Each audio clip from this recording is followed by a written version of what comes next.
बायोसेवर्ट की second application करी थी और उसमें हमने मैग्नेटिक फील्ड निकाली थी कहां पर? Magnetic field along the axis of a ring. Ring के एक्सिस पे मैग्नेटिक फील्ड निकाली थी, है ना? इधर देखो जरा आप, मतलब वायर की ऐसे करके एक रिंग थी, या इसको कॉइल कह दो रिंग कह दो, एक ही बात है। और इसमें इस तरह से ऐसे करंट था, ये इसका सेंटर है, ये इसकी रेडियस थी, और इससे हम, ये इसकी एक्सिस है ना, एक्सिस पे ऐसे पी पॉइंट लिया था एक्स डिस्टेंस पर, और यहाँ पे हमने मैग्नेटिक फील्ड बता दी थी, है ना? क्या फॉर्मूला आया था बताओ? B equal to mu not upon 4 pi, ठीक है। और फिर आगे 2 pi A square I divided by A cube, कहाँ पे स्क्वायर तो था, ए स्क्वायर प्लस की पावर, ठीक है, ये फॉर्मूला था भाई, सही है यहाँ तक? फिर हमने कहा था अगर ये पॉइंट इसके सेंटर पे आ जाए, दैट इज सेंटर पर अगर आपको रिंग की मैग्नेटिक फील्ड पूछी है या कॉइल की मैग्नेटिक फील्ड पूछी है, तो आप एक्स की जगह क्या पुट करोगे यहाँ पर? जीरो। तो एक्स की जगह जीरो पुट करा था, तो सेंटर पे क्या आई थी बताओ? बी सेंटर क्या आया था?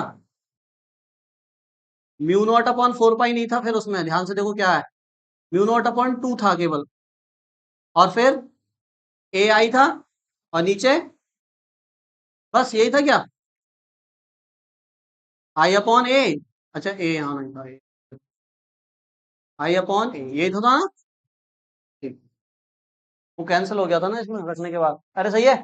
तो सेंटर पे मैग्नेटिक फील्ड ये है और एक्स डिस्टेंस पे मैग्नेटिक फील्ड ये है, ठीक है यहाँ तक? बताओ इसको हमने डायरेक्ट इंटीग्रेट क्यों नहीं करा था? जैसे यहाँ पे डीबी जब निकाला था, तो फॉर्मूला आया था डीबी का mu not upon 4 pi I D L R square, ये आया था डीबी। डीबी का फॉर्मूला ये आया था यहाँ पे, जब यहाँ पे छोटा एलिमेंट लिया था। फिर हमने कहा इसको डायरेक्ट इंटीग्रेट नहीं कर सकते, इसका कंपोनेंट वगैरह लिया था, तो डायरेक्ट इंटीग्रेट क्यों नहीं करा? दो डायरेक्शन थी, कौन कौन सी? इसकी डायरेक्शन दो थी डीएल की। क्या क्या कह रहे हो, थोड़ा डिटेल में कहो। इसको डायरेक्ट इंटीग्रेट क्यों नहीं करा? अरे यार ये डीबी आया था बायोसवर्ट लॉ लगा के, फिर मैंने कहा इसको डायरेक्ट इंटीग्रेट नहीं करेंगे, क्यों नहीं करेंगे बताओ क्रिस?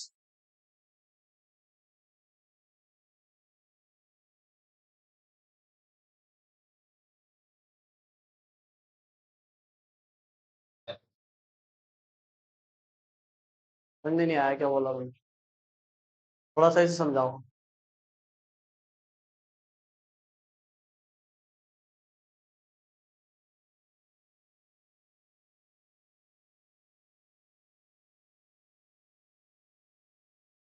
किसका एंगल अलग है? एलिमेंट का एंगल अलग है, इसलिए इंटीग्रेट नहीं कर रहे? नहीं। और बच्चे नहीं आए आज, कहाँ हैं बच्चे?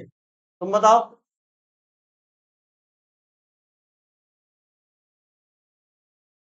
मैग्नेटिक फील्ड की, हाँ ठीक है, वो कुछ और थी, सेंटर से कुछ और आ रही थी। सेंटर से मैग्नेटिक फील्ड की डायरेक्शन कैसे आएगी? किसकी थी वो सीधी वाली डायरेक्शन, किसकी थी? डीबी साइन अल्फा की। कोई नहीं बता पा रहा कि डायरेक्ट इंटीग्रेट क्यों नहीं करा? हाँ बता।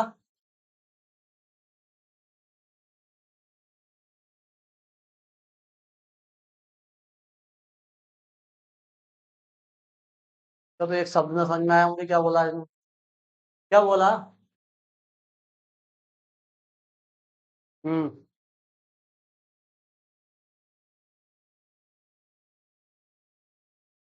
पी पॉइंट पर जो फील्ड होती है वो कौन सी फील्ड है? वो नेट फील्ड। नेट फील्ड, इस पूरी रिंग की जो फील्ड है पी पॉइंट पर वो ये है, डायरेक्शन उसकी क्या है, ये ऐसे निकाला था ना, ये इधर आई थी, तो ये नेट फील्ड की डायरेक्शन है। लेकिन जब डीएल फील्ड की डायरेक्शन निकालोगे तो ऐसे आएगा ऊपर कंपोनेंट, तो इस नेट फील्ड इधर है और डीएल की फील्ड इधर है, तो इंटीग्रेट नहीं कर सकते। इंटीग्रेट तभी कर सकते हो जब नेट फील्ड भी इधर हो और जो एलिमेंट है उसकी फील्ड भी इधर हो। फिर क्या करा था इसका सॉल्यूशन, इस फील्ड का इधर वाला कंपोनेंट ले लिया था जो इधर हो, तो वो आया था डीवी साइन एल्फा।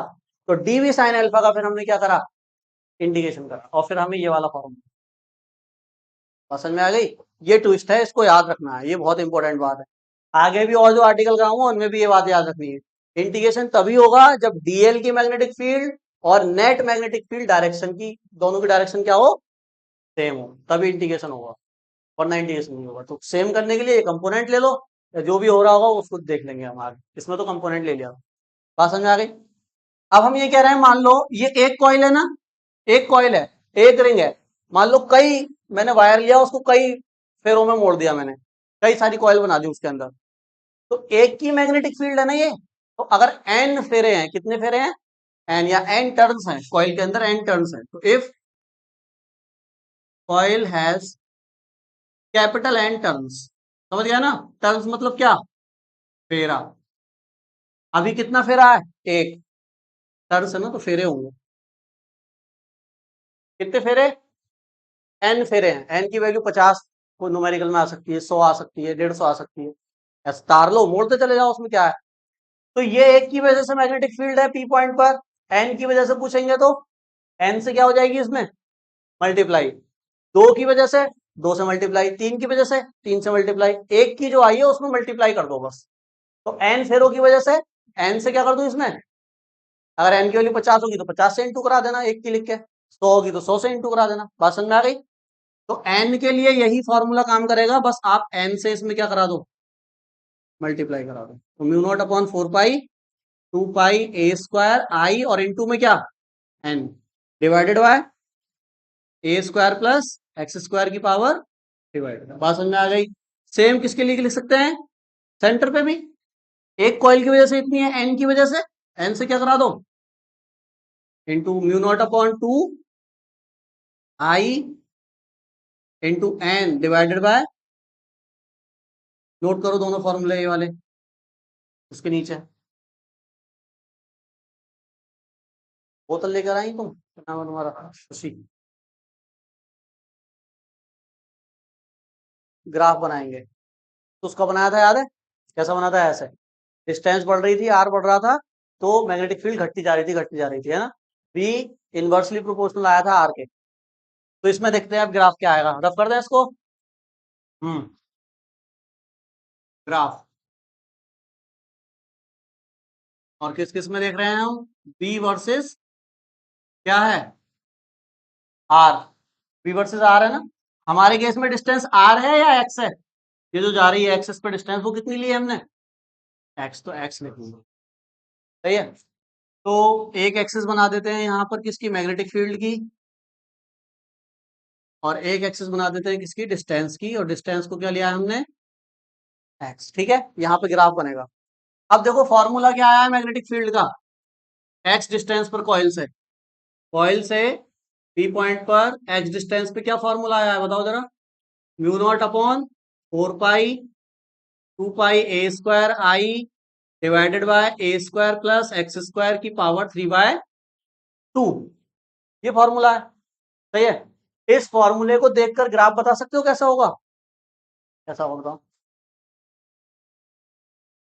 कैसा, वही होगा जो पहले था, सेम, क्यों, पहले डिपेंडेंस किसका था, बी प्रोपोर्शनल था 1/r के, आर की पावर बनी थी, तो बनी तो थी केवल, यहाँ पे बी प्रोपोर्शनल किसके है,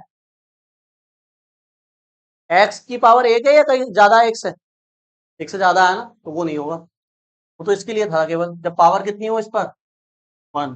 यहाँ पर देखो एक्स पे पावर 1 नहीं है, तो ग्राफ वो नहीं होगा, वैसा ही होगा ये कह सकते हो, लेकिन वो नहीं होगा।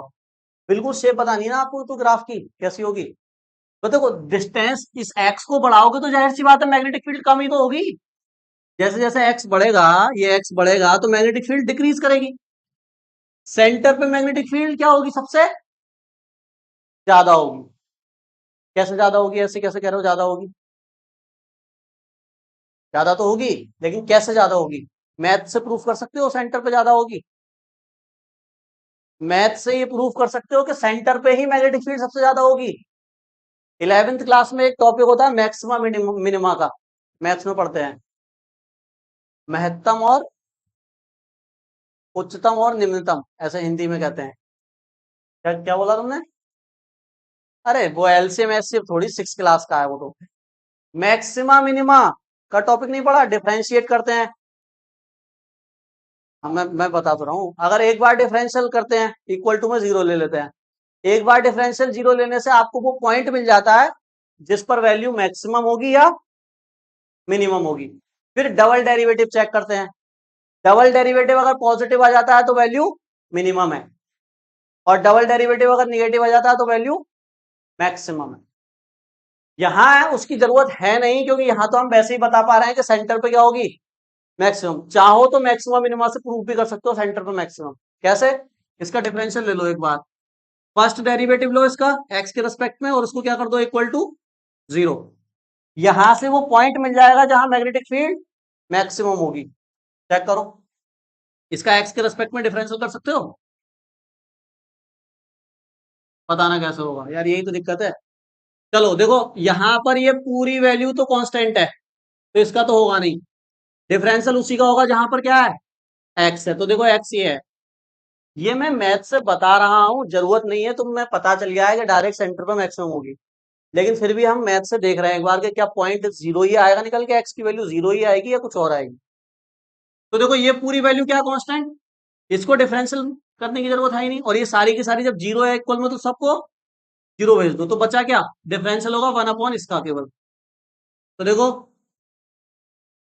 इसका वन अपॉन ए स्क्वायर प्लस एक्स स्क्वायर की पावर इक्वल टू क्या, इधर देखो इधर, इसका डिफरेंशियल कैसे करोगे, डिफरेंशियल का कॉमन फॉर्मूला ये होता है, देखो एक्स की पावर एन का पावर कहाँ आ जाती है, और पावर में से एक क्या हो जाता है, माइनस, बस ये फॉर्मूला है।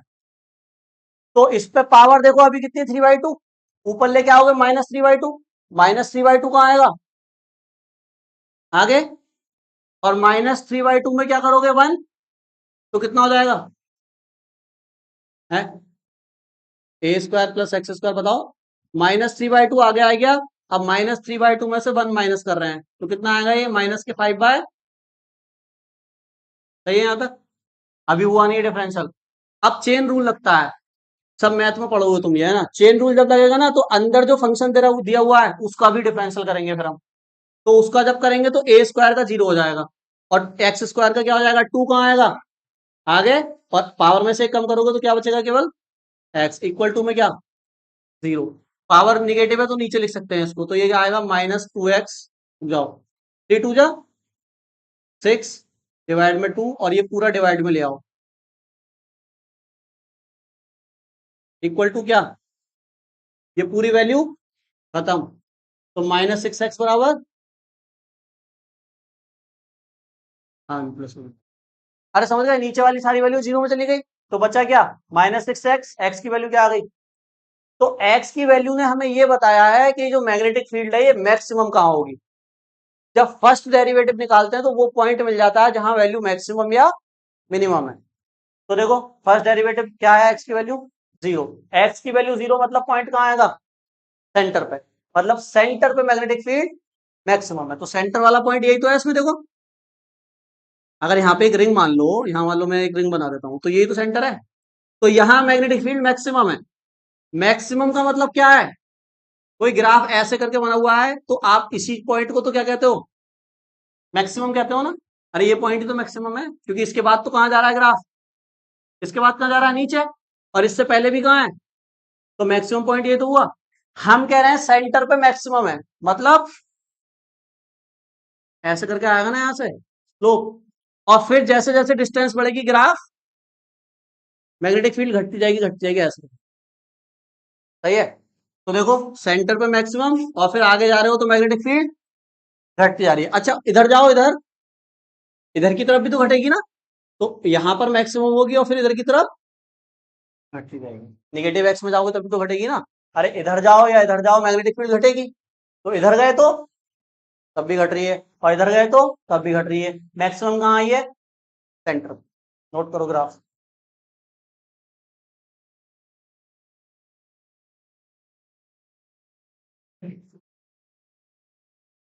ये तो आसान है, लेकिन अगर टफ आता है ना बहुत ज्यादा ग्राफ, तो फिर इसी से पता लगाते हैं कहाँ मैक्सिमम है कहाँ मिनिमम है। मैक्सिमम मिनिमम से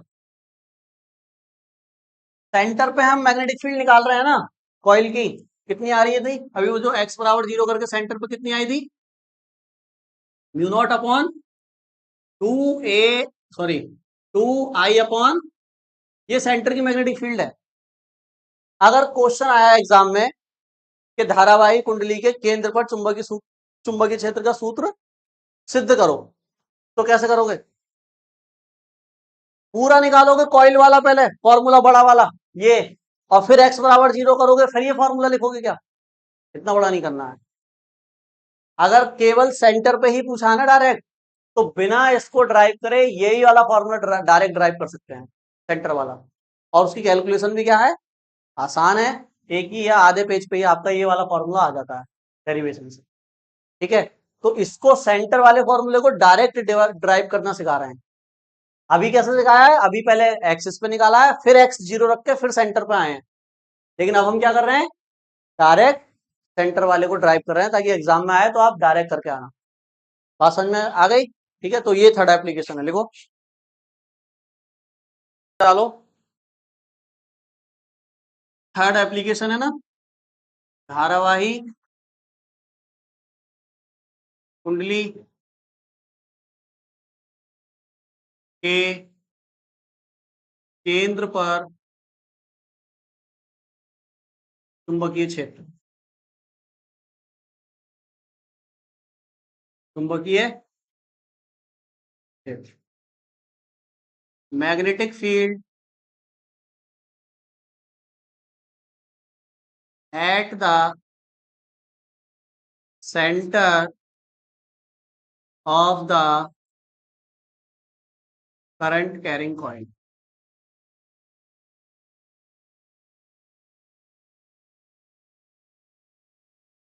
हम्म,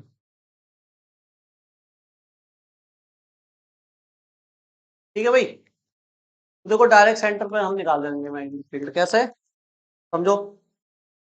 अब हमें कॉइल को साइड से देखने की जरूरत नहीं है, हम फ्रंट से देखेंगे कॉइल को, ठीक है, क्योंकि साइड में थोड़ा निकाल रहे हैं, अब तो सेंटर पे निकाल रहे हैं ना। तो ये मैंने क्या बना दी कॉइल, ये वही कॉइल है अभी जो थी, सही है। ये मान लेते हैं इसका क्या है, और इधर देखो इधर, ये कॉइल है, ये इसका सेंटर है, सेंटर से रेडियस कितनी मालूम है, ये मान लेता हूँ, और इसमें करंट ऐसे फ्लो करा देते हैं I एम्पियर का। ठीक है, यहाँ तक I एम्पियर का करंट फ्लो कर रहा है, और सेंटर है O। यहाँ तक बात समझ में आ गई। अब कह रहे हैं इसके सेंटर पे मैग्नेटिक फील्ड बताओ डायरेक्ट। तो डायरेक्ट का मतलब क्या, बायो सेवर्ट लॉ तो लगेगा ही ना, थर्ड एप्लीकेशन उसी का तो है। तो बायो सेवर्ट, अब बायो सेवर्ट लॉ लगाने के लिए क्या करना पड़ता है, हम्म, बायो सेवर्ट लॉ लगाने के लिए क्या क्या करना पड़ता है पहले, पहले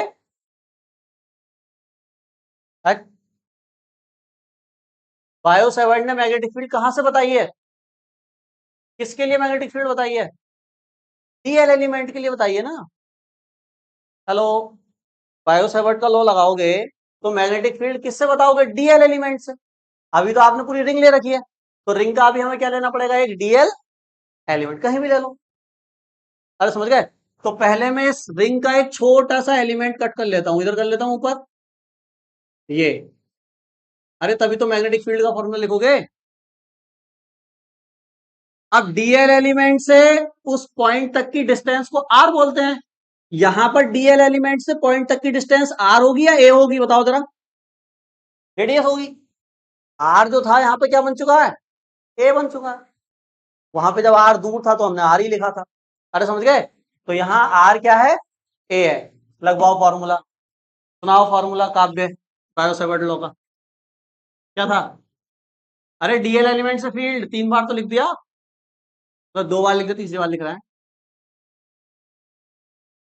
डीबी इज इक्वल टू, हाँ बोलो आगे। ये यार बेसिक फॉर्मूला है, नहीं याद करोगे तो कैसे फिर आर्टिकल करोगे। सुधांशु बताओ, डीबी इक्वल टू, हाँ, म्यू नॉट अपॉन 4 पाई, हाँ, IDL sine theta upon R. यहाँ कितना है? अरे आर कितना है यहाँ? ए है ना, डीएल से पॉइंट तक की डिस्टेंस ए। आर स्क्वायर ना लिख के क्या लिख दूं? यहाँ तक बात समझ में आ गई? यहाँ थीटा कितना होगा बताओ? थीटा कितना होगा यहाँ? डीएल और आर के बीच एंगल को थीटा बोलते हैं। कितना है देखो?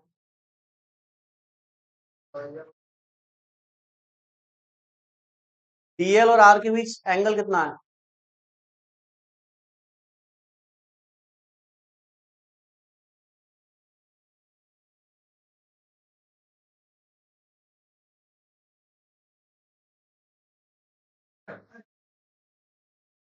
है 0।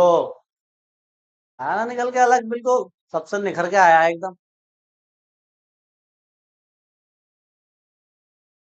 अब जल्दी बता। 19। डीएल और आर के बीच, आर दिख रहा है तुम्हें यहाँ? ए है आर यहाँ पे ए है ना? तो ए और डीएल के बीच एंगल पूछ रहे हैं, कितना बता रही हो? 90। आप बताओ। 90 तो अलग ही निखर के आया है एकदम गलत बता रहे हैं बिल्कुल। अरे डीएल और ना, पेन दो पेन, ये मत निकाल करो हर बार, कर जाते हो बच्चे। ये डीएल, ये देखो ये है ना डीएल, और ये ए या आर कुछ भी कह दो। इधर वाला डीएल लूंगा मैं तो, ले ले ले, मैं तो नीचे वाला डीएल लूंगा, मैं तो इधर वाला लूंगा। अरे समझ गए? एंगल, एंगल हर बार क्या रहेगा? 90 ही रहेगा। तो जीरो क्यों कर दिया? जीरो तो ये बनेगा, तो कोई मतलब ही ना है। ठीक है, तो देखो, तो यहाँ थीटा कितना है यहाँ पे भी? 90। तो यहाँ थीटा हम क्या कर देंगे? 90। तो डी बी इक्वल टू क्या आएगा बताओ? Mu not upon 4 pi sine 90 कितना होता है? तो आई डी एल अपॉन, यहां तक बात समझ में आ गई? अब हम क्या देखेंगे? इंटीग्रेशन करना है, तो इंटीग्रेशन के लिए क्या देखना पड़ेगा? डायरेक्शन। क्या इस डीएल एलिमेंट की डायरेक्शन और पूरी रिंग की डायरेक्शन सेम है या अलग अलग है? तो ये देखना होता है। अगर सेम है तो डायरेक्ट इंटीग्रेशन कर दो, आंसर आ जाएगा। सेम नहीं है तो उसका इंटीग्रेशन करो जो सेम उसकी डायरेक्शन में, नेट की डायरेक्शन। अरे ये बात समझ में आई थी ना? आई थी? चेक करो। पूरी रिंग की magnetic field, net magnetic field और इस डीएल मैग्नेटिक फील्ड, डीएल की जो मैग्नेटिक फील्ड है, ये सेम डायरेक्शन में है या अलग है? देख के बताओ। डायरेक्शन के लिए रूल बताया गया है, तुम रूल को लगाओ और बताओ।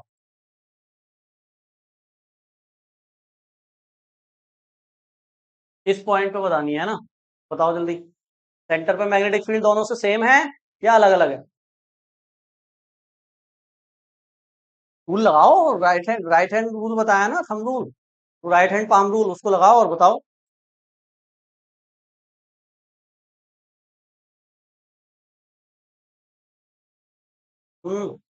सेम है, सेम है।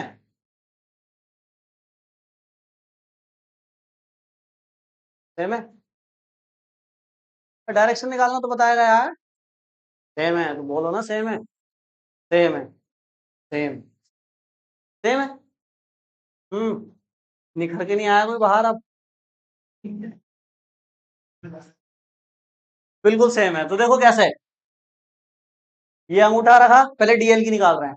अंगूठा करंट की डायरेक्शन में, कहाँ आ रही है हथेली?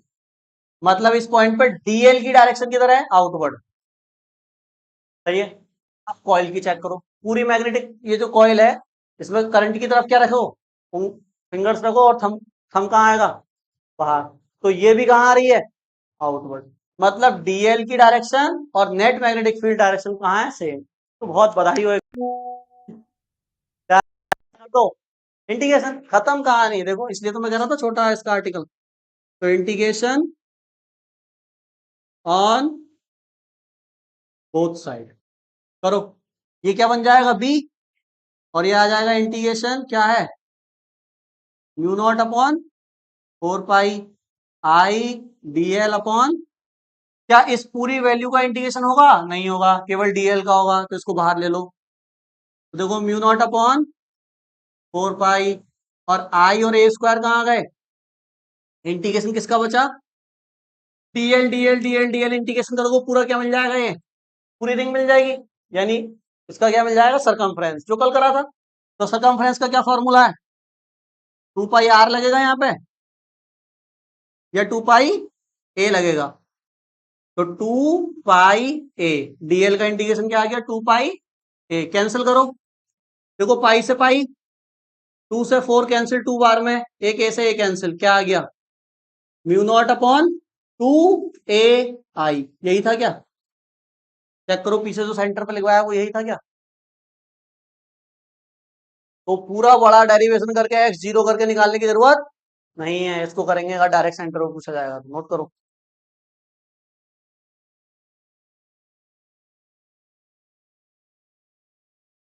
नोट पॉइंट डालो, नोट पॉइंट,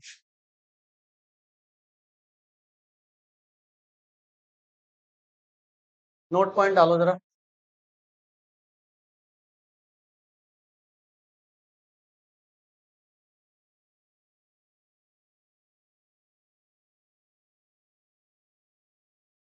ठीक है, अब देखो जरा इधर देखो, ये जो हम मैग्नेटिक फील्ड लिख रहे हैं ना सेंटर पे, बी सेंटर, जो हम लिख रहे हैं म्यू नॉट अपॉन 2, चलो आई अपॉन ए, यही है ना।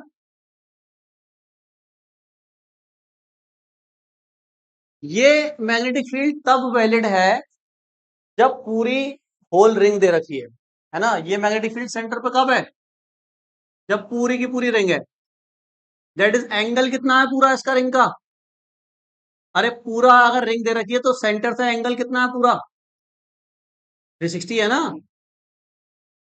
360 डिग्री की पूरी रिंग दे रखी है और उसमें आई करंट है, तब ये मैग्नेटिक फील्ड होगी सेंटर पे। अब मान लो क्वेश्चन ऐसा आ जाता है कि पूरी रिंग नहीं है, रिंग का बस एक थोड़ा सा टुकड़ा दिया हुआ है, रिंग का एक टुकड़ा ऐसे करके दिया हुआ है ये पूरी रिंग, लेकिन उसका थोड़ा सा फ्रैक्शन दे दिया आपको, और इसका जो सेंटर होगा वो यहाँ कहीं होगा, और अब ये सेंटर से 360 एंगल होगा क्या, 360 नहीं है ना, अब ये मान लिया कितना एंगल है, थीटा, थीटा की वैल्यू कुछ भी हो सकती है, 45 डिग्री तक की रिंग दे देगा, 60 डिग्री तक की रिंग आ जाएगी, 90 डिग्री मतलब क्वार्टर आ जाएगा एक, 90 डिग्री में क्वार्टर आ जाएगा ना, 180 डिग्री में आधी रिंग आ जाएगी। अरे समझ रहे हो ना, एंगल एंगल ये जैसे जैसे बढ़ेगा रिंग बढ़ती जाएगी, जैसे ही एंगल 90 पे लेके जाओगे तो क्वार्टर आ जाएगा, क्वार्टर मतलब एक चौथाई, 180 करोगे तो आधी सेमी रिंग आ जाएगी, और पूरा 360 करोगे तो फुल रिंग आ जाएगी। हम थीटा की बात कर रहे हैं, अब थीटा का जो फॉर्मूला आएगा वो एंगल जो भी होगा उसको आप रख दोगे, आंसर आएगा। समझ ले इधर, अरे यहाँ तक समझ गए, ठीक। तो देखो इधर इसके लिए मैग्नेटिक फील्ड कैसे लिखेंगे, ध्यान सुनो, ये किसके लिए है, 360 के लिए है पूरी, तो इसको अगर मैं ऐसे भी लिख दूंगा यहाँ पे तो कोई गलत बात नहीं होगी, 360 डिग्री डिवाइडेड बाय 360 डिग्री, मतलब 360 टोटल एंगल होता है नीचे, और जितना दिया हुआ है उतना कहाँ रखना है आपको, ऊपर, इस केस में ऊपर भी 360 है और नीचे भी, कट करोगे यही आंसर आ जाएगा। इस केस में बताओ क्या करेंगे, बी सेंटर, क्या करोगे, mu not upon 2 I upon ए, ये तो लिखना ही है, लेकिन अब ऊपर वाला एंगल 360 है क्या, कितना है, थीटा, तो ऊपर क्या आएगा, और नीचे टोटल कितना होता है, ये फॉर्मूला लगेगा। अब मान लो एंगल दिया 60, तो थीटा की जगह क्या रख दो, 60, एंगल दिया है 180 तो थीटा की जगह 180। और सुनो इतना ही नहीं, अभी और सुनिए, ये जो एंगल, ये जो मैग्नेट, ये जो एंगल दिया होगा ये किसमें दिया होगा, डिग्री में, 30 डिग्री, 45 डिग्री, 60 डिग्री, सुधांशु कहाँ से देख रहे हो तुम, रिफ्लेक्शन आ जाएगी कहीं से बोर्ड का, साइड से, ऐसे देखो बोर्ड पे तभी तो दिखेगा, अरे सही है, ये डिग्री में एंगल है।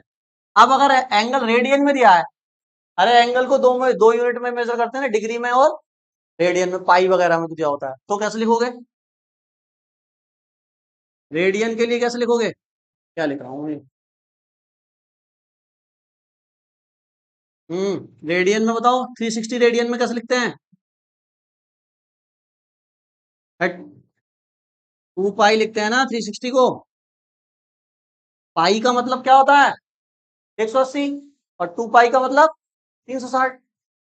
अगर यहाँ मान लो एंगल ऐसे दे दिया पाई/2 या पाई/3, तो फिर यहाँ पे थीटा ये वाला फॉर्मूला लगाना, फिर ये वाला मत लगा देना, या उसको कन्वर्ट करके लगाओ डिग्री में, समझ रहे हो ना?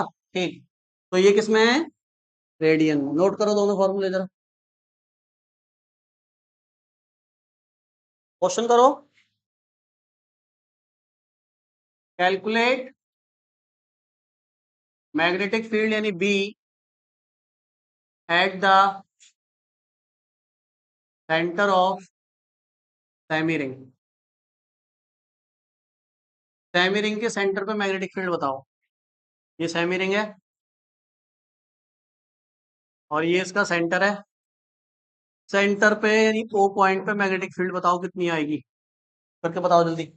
आई करंट है इसमें और रेडियस है इसकी ए। ए रेडियस है, आई करंट है, सेंटर पे मैग्नेटिक फील्ड।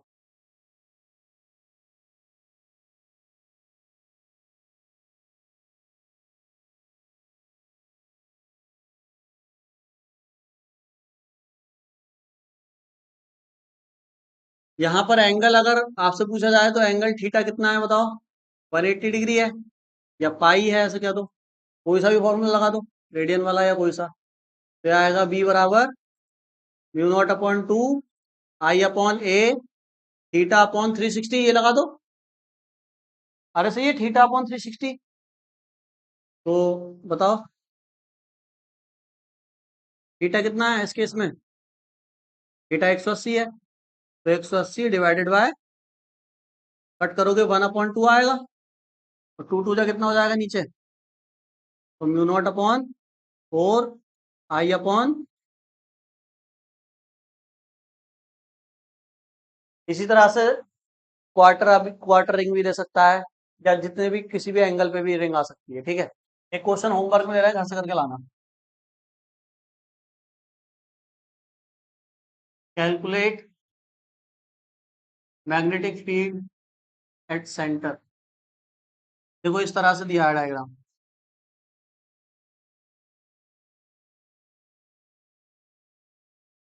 ठीक है, आई करंट है इसमें, और यहाँ पर मैग्नेटिक फील्ड पूछ रहे हैं ऊपर। ठीक है, यहाँ ओ पे मैग्नेटिक फील्ड पूछ रहे हैं और रेडियस है ए। इसको घर से करके लाना।